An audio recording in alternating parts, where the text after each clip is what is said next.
خلیل یا همان بهروز وثوقی، فرزند پاپل جعفرزاده و محمود وثوقی، زاده 20 اسفند 1316 در شهر خوی است که البته از 6 ماهگی او خانواده‌اش به تهران نقل مکان کردند. او در خانواده‌ای 5 فرزنده بزرگ شد که 2 برادرش چنگیز و شهرات هم مانند او به هنر پرداختند. وثوقی قبل از بازیگری در سینما کارمند اداره دارایی بود و اولین جرقه‌های بازیگری در او زمانی زده شد که فیلمی در سینما دیده بود و سعی می‌کرد بازی بازیگر آن فیلم را تقلید کند. سرانجام در سن 21 سالگی با بازی در فیلم طوفان در شهر ما ساخته ساموئل خاچیکیان پا به عرصه سینما گذاشت و تا 10 سال فیلم‌های متعدد اما نچندان مطرحی بازی کرد تا اینکه در سال 1348 او به دعوت مسعود کیمیایی برای بازی در فیلم قیصر دعوت شد و بازی او در این فیلم مورد توجه منتقدان و عموم قرار گرفت. او در طول دوران کاریش با کارگردان‌های مطرحی همچون علی حاتمی، ناصر تقوایی، مسعود کیمیایی، امیر نادری، بهمن قبادی و شاپور غریب کار کرد و همچنین در فیلم کاروان‌ها اثر ژان نگولسکو، محصولی مشترک از ایران و ایالات متحده، او هم بازی آنتونی کوین شد. از فیلم‌ها و کارهای ماندگارش می‌توان به سوت دلان، کندو، ذبیح، گوزن‌ها، ممل آمریکایی، نفرین، تنگسیر، داشاکل، توقی، رضا موتوری و فصل کرگدن اشاره کرد. علاوه بر سینما او در تئاتر هم فعالیت داشت. از جمله کارهایش میتوان به موضوع جدی نیست لویجی پیراندلو، به ترجمه و کارگردانی ایرج انور اشاره کرد. تا سال 57 که در ایران حضور داشت، او برنده جوایز مختلفی همچون بز بالدار جشنواره جهانی فیلم تهران برای فیلم‌های گوزن‌ها، کندو و سوت دلان و جایزه نقش اول مرد جشنواره تاشکند برای داشاکل، نقش اول مرد جشنواره فیلم دهلی برای تنگسیر و نقش اول مرد جشنواره سپاس تهران برای رضا موتوری شد. او هم اکنون در سانفرانسیسکو به همراه همسرش کتایون امجدی و 2 فرزندش ماهان و مهشید زندگی می کند و حتی برای فوت پدر و مادرش که بسیار دوستشان داشت هم نتوانست کنارشان باشد. در سال 2000 عباس کیارستمی هنگام دریافت جایزه کوروساوا از جشنواره فیلم سانفرانسیسکو آن را به بهروز وثوقی تقدیم کرد. تشکر می‌کنم از کوروساوای فقید. And I want to thank Kurosawa. و اجازه بخوام از پیتر و از کوروساوا که این جایزه رو تقدیم بکنم به بهروز وثوقی بازیگر. امیدوارم که یه روزی جایزه‌های عباس کیارستمی هم در فستیوال‌ها به سایر هنرمندان داده بشه. همچنین در سال 2006 از طرف همین جشنواره جایزه 1 عمر دستاورد هنری به او اهدا شد و 6 سال بعد جشنواره فیلم توکیو نیز جایزه 1 عمر فعالیت هنری خود را به او اختصاص داد. با اینکه او سالهاست دور از وطن و کمکار شده است، هنوز تکه کلام‌های او در فیلم‌ها ورد زبان خیلی هاست و همچنان از او و هنرش تجلیل می شود.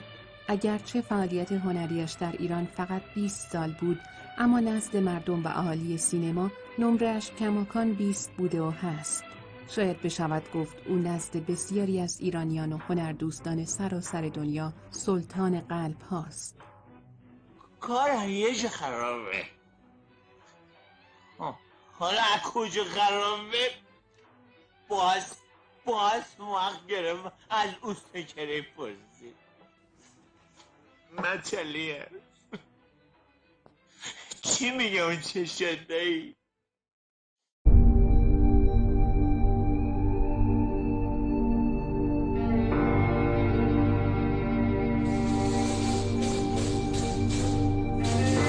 شرنگ زندگی زند به کام من، شراب تلخ غم رود به جام من، به یاد فیروزه، به یاد فیروزه.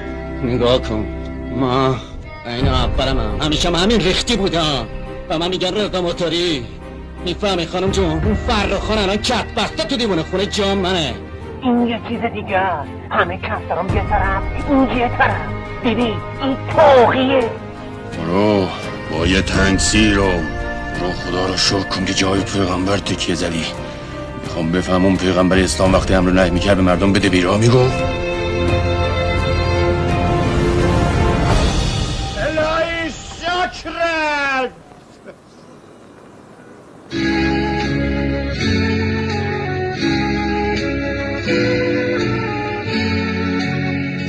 واسه جمعه آقامه، شنبه آقامه.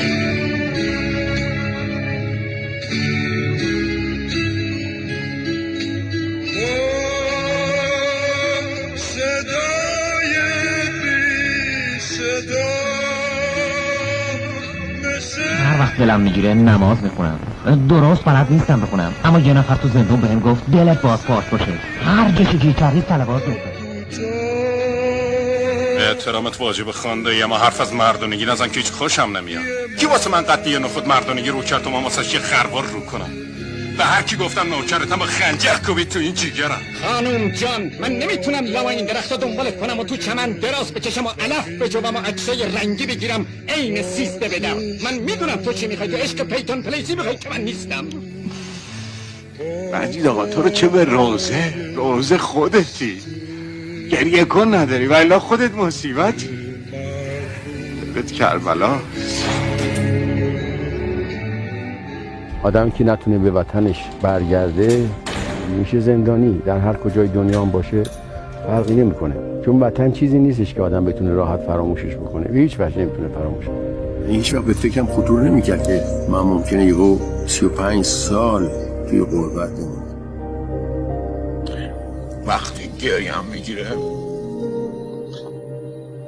هنو امیدوار میشم که جون دارم.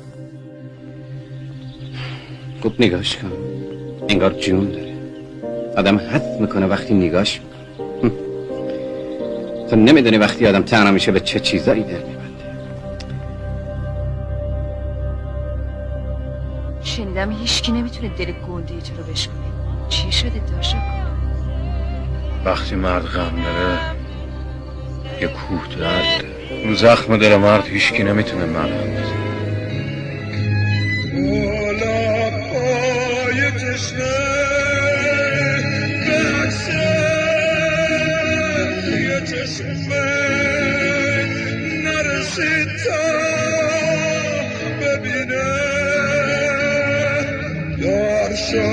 چقدر شبایی ما رمزدومانو داشت فرمان راه میافتادیم و میرفتیم، هرچی اون کاسبی کرده بود برای فقیر فقرا سحری میخرید و پول افطارشونو میداد.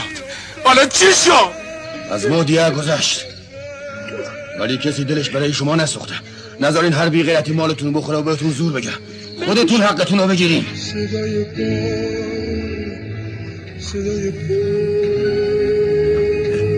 نمردیم و گولم خوردیم.